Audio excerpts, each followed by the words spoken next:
E3 is done, and I watched both Microsoft and Sony's presentation. So I thought I'll make a video about the biggest games that I'm excited about, and also the Microsoft's showstopper Xbox One X. So in this video, we'll go about talking about the games that was revealed by Microsoft and obviously the system. In the next video, we'll talk about Sony and its games. So here, let's get started.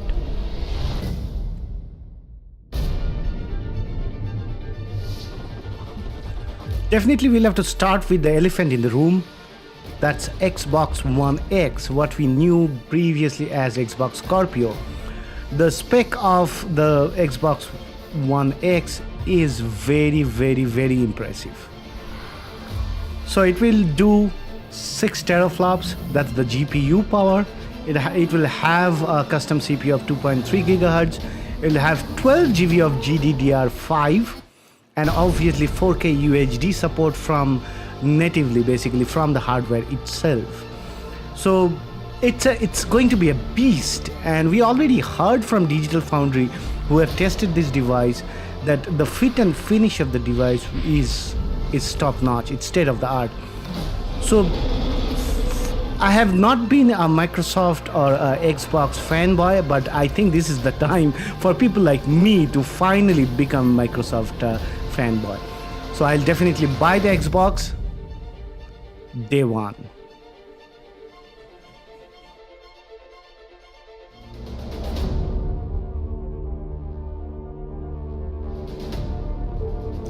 So once we are done with the system, we now need to talk about the games. The first one they showed off was Forza 7. So today, for the first time in history, a flagship supercar is making its world debut here at E3 in front of you.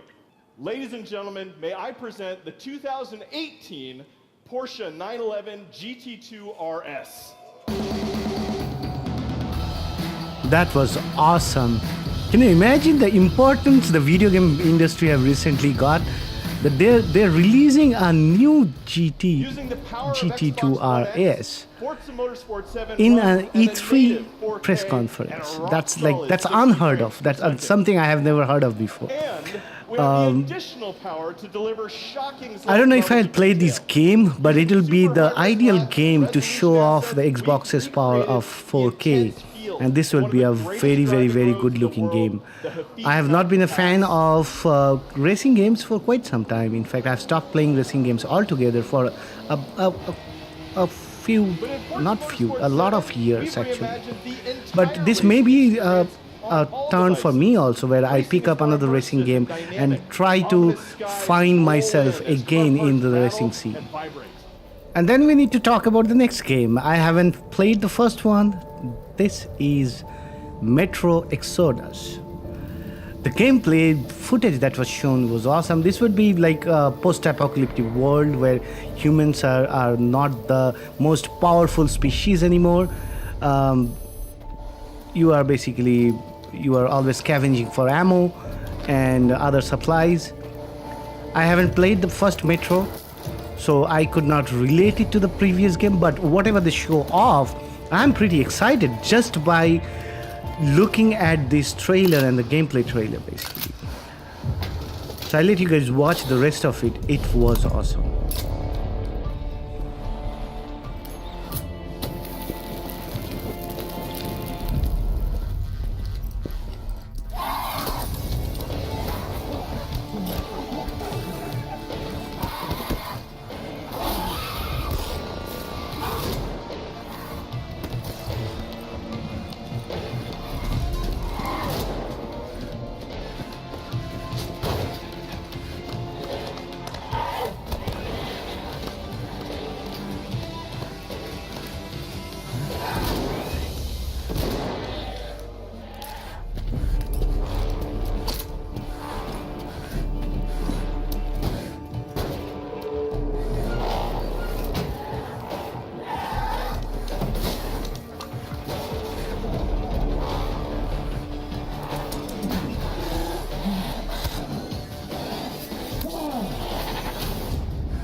We'll then move on to the next game, Assassin's Creed Origins. It's set in Egypt and the visual looks awesome. Not only the visuals, they've also showed off a new kind of combat, which I like. I didn't like the last two Assassin's Creed games. I don't think anyone liked them. But this one definitely, people like me, we will come back to the franchise after not playing or not liking a couple of games. We conquered this land. The setting is awesome. And built. The story should be good. The combat is good. And I'll let you guys watch the rest of the trailer. But there are whispers on the wind. A brotherhood born in the shadows.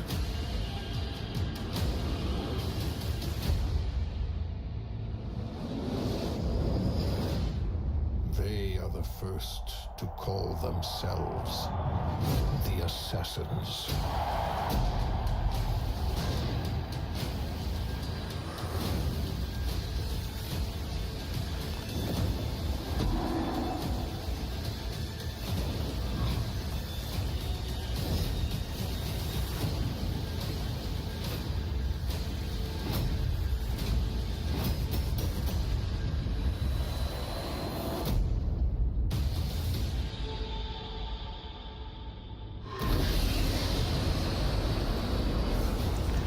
That was awesome. So next one in line is Shadow of War. They showed off more gameplay and more mechanics that are like exactly how it will work, the nemesis system. They have expanded it. The combat looks awesome. I haven't played the previous game, but I definitely plan on playing this one.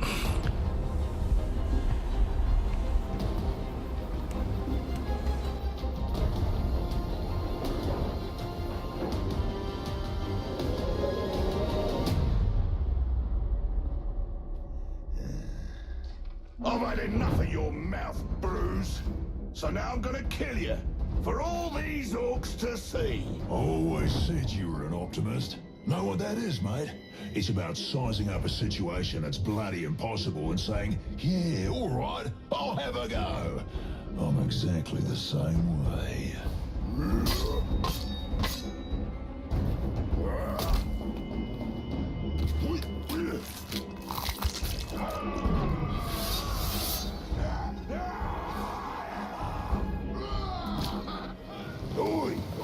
Reckon you're going to skewer me? That little sword's good for a tickle, maybe, but you're gonna need more than that to take me down. You serve the Bright Lord now.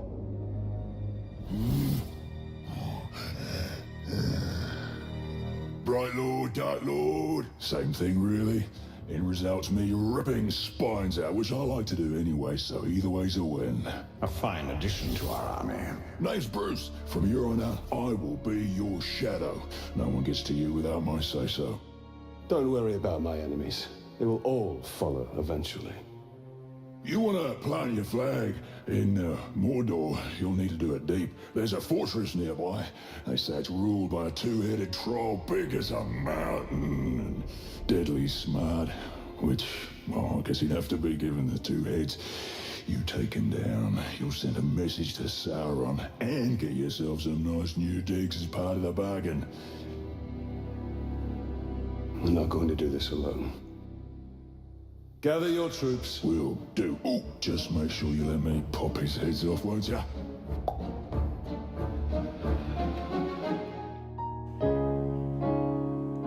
And then we got to talk about the next game. This was a surprise for me. I didn't know that another Ori game is in development.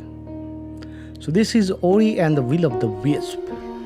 Definitely the best looking platformer ever. Just take a look at it.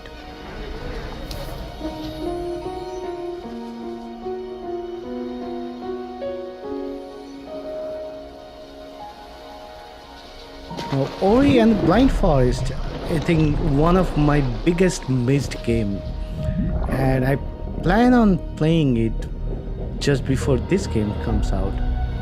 It'll be awesome to play both these games back to back. I'll let you guys watch the rest of this trailer.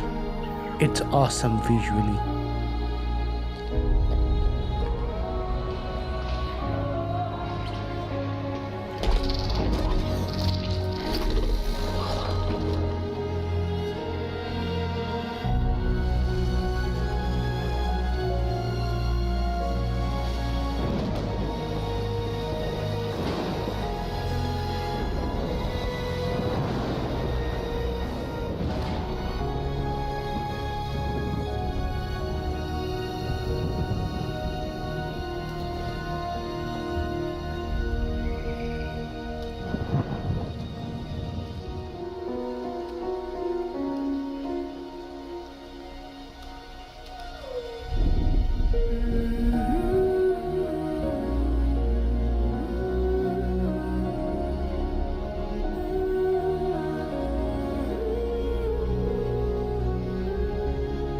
Awesome.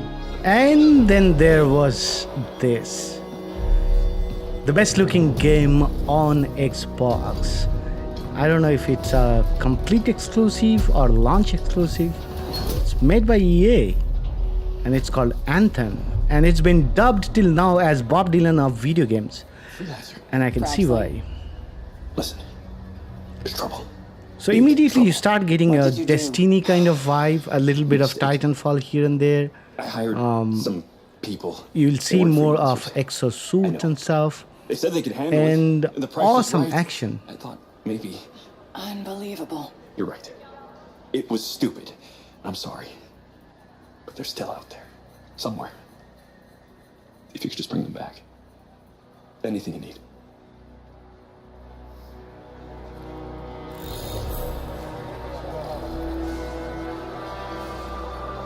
In the world of Anthem, you and your friends are freelancers, the heroes who leave the safety of the walls of Fort Tarsus to explore the unknown and protect humanity. Let's join two players as they head out on an expedition. Hey, Bob. You ready to go? We're just grabbing some supplies, just about ready. What are you going to use today? I decided to go with the Colossus. I'm going to use my Ranger. Try out some new upgrades.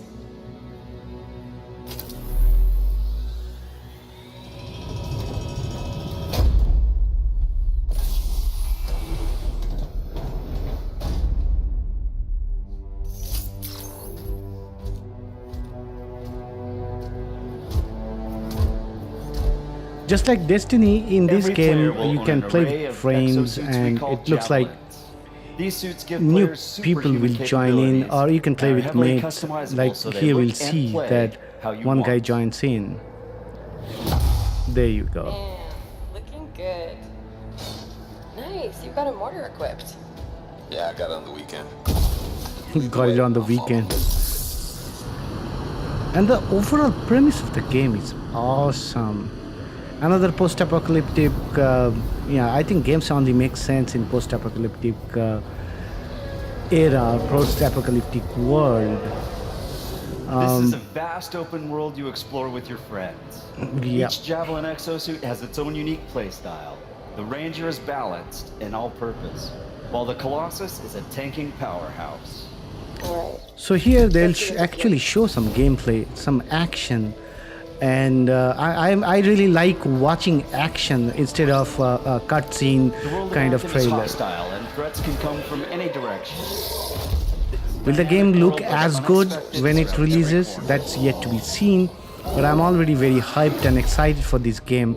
And Seems like a problem for probably this game, if it turns out to be good, will get a lot of players to buy Xbox One X. Ahead. I'll go low. You flank.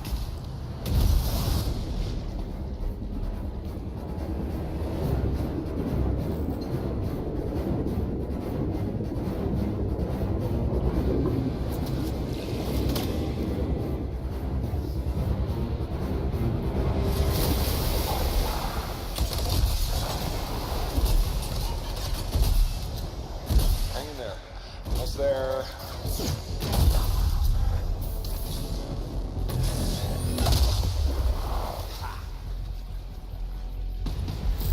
Have you been in there yet? I haven't. We should do that later with Kim. Yeah, you could could use the XP. Hello, treasure.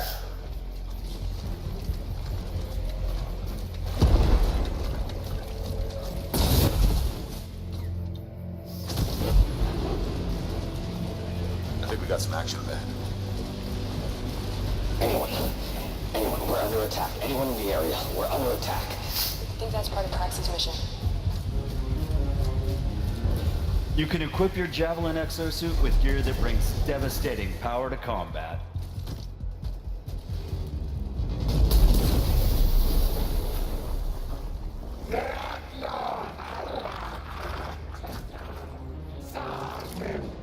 Oh, there are a lot of scars down there. Oh, the scars have a heavy. I have time to use that mortar. Give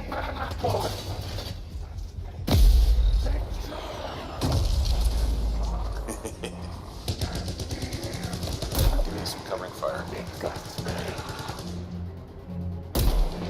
There's a bunch more coming in. Okay, I'll get this round.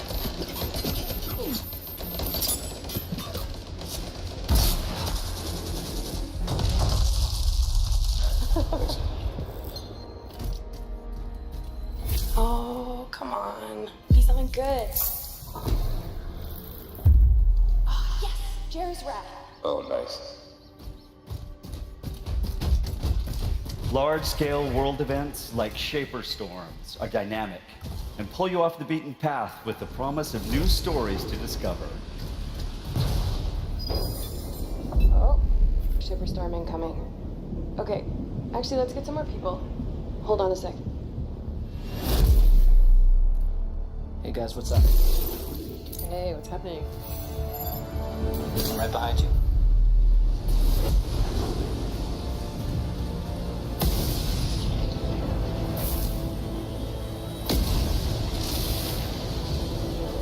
Whoa.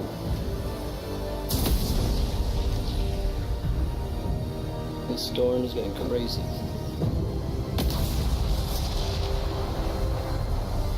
So what are we supposed to do? Fly into it? All right, let's do this. See you on the other side. So overall, the Xbox conference, the Xbox presentation was awesome. The Scorpio Xbox One X reveal and details was awesome. Games were awesome, and I really loved it. I haven't been so excited about the Microsoft release for quite some time. Hope you guys liked this video. If you did, give us a thumbs up. In the next episode, we'll look at the games and the Sony's conference. Yeah, Sony didn't do that good, but there were some interesting games there. GameChangerX out.